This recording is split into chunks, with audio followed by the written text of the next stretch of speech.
Have you ever asked yourself, why should you read Antigone by Sophocles? It's likely that you haven't. So, in this video, my friends and I will give you our perspective on why you should read this amazing piece. This play revolves around Antigone, who defies King Creon's decree by burying her brother Polynices. Set in ancient Thebes, the tragedy follows Antigone's sister Ismene, the rigid and prideful Creon, and his son Haemon, who tries unsuccessfully to change his father's mind. The play uses elevated, poetic language typical of Greek tragedy, combining choral odes with dramatic dialogue that highlights moral conflict. Its themes revolved around the clash between state law and divine law, individual conscience versus political power, the consequences of pride, and the struggle for justice and human dignity. What did I appreciate most about reading Antigone? Well, what I appreciated most about reading Antigone was pretty much how the play combines simplicity with profound meaning. Even though the text it is indeed short, for me every scene feels loaded with tension and moral complexity. I found mesmerizing how the characters' decisions revealed their deepest fears and values, and also how the dialogue makes you pretty much just reflect rather than just follow the plot, right? As it normally happens in a lot of plays.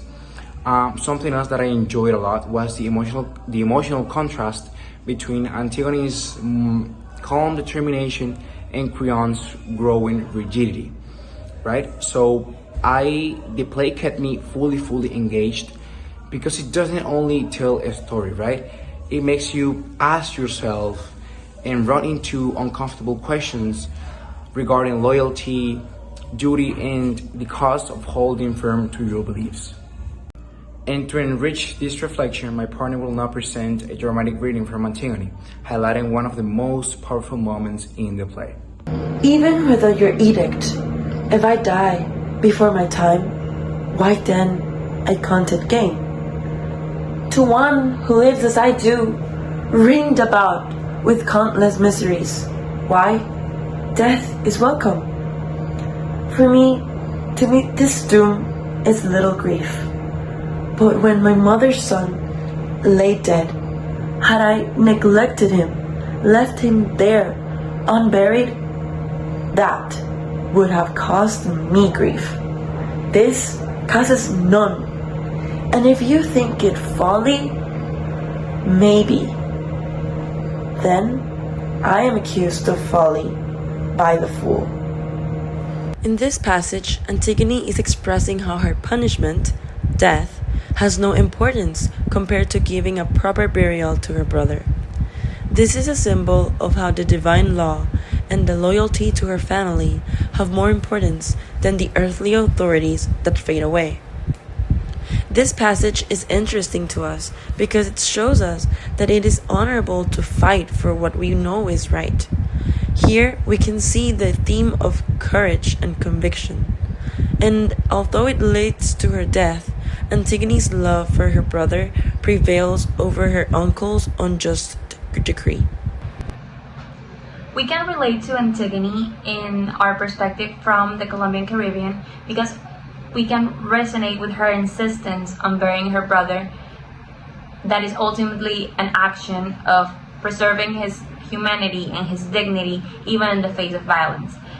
And we as a country and as a region have faced a long-term ongoing armed conflict between armed groups and the state. And the state has left some towns to fend for themselves, that have had to form communities that have to preserve and bury their own dead, even when it's not recognized by the state what's going on. And the History Memory Group of Colombia has recorded the resistance of many women in places like Maria la Baja and Los Montes de Maria, that they respond and resist with violence just like Antigone did with her defiance of Creon's rule and burying her brother. They have done this by searching and recovering the bodies and creating the symbolic group burials of their beloved ones. And these efforts have continued even though they have been silenced or threatened by the different guerrilla and paramilitary groups that don't want this out there, and they don't want the responsibility of the dead. The literary mechanism used in Antigone is dramatic form, simple dramatic form that we can follow through and through. And the play mainly is built through dialogue between the characters that talk directly to each other, and the conflict that happens between their dialogue. But also we have the figure of the chorus that steps in to comment and to help guide the audience and the scenes and what's happening so that we can understand better. And that story moves in a straight line, and it focuses on the clash between Antigone and Creon, and the important actions such as like the burial and the discovery of Antigone and her sentencing is what we focus on throughout the story. Antigone by Sophocles is one of the most powerful tragedies of the ancient world, and it still speaks loudly today. To understand it better, we can compare it to works like Euripides' Medea, while a woman also challenges the limits imposed by society, or Anouilh's Antigone, that is a modern version written during the Nazi occupation, which turns the play into a symbol of resistance. In Latin America, texts like Gámbaro's Antígona Furiosa or Reinaldo Arenas' Antígona, it's a rework that meets the talk about dictatorship and repression. Even García Márquez, Crónicas de una muerte anunciada, resonates with Antigone through its sense of fate and weight of social norms. The mechanism that makes Antigone so powerful is the clash between two forms of law.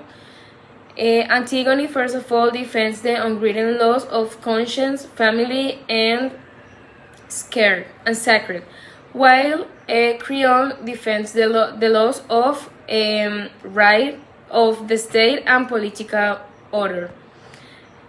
The tragedy emerges because both are right, but both take their principles to the extreme side. Through the dialogue, the choir, and the slow realization of the consequences, the play shows how inflexibility and pride can destroy an entire community.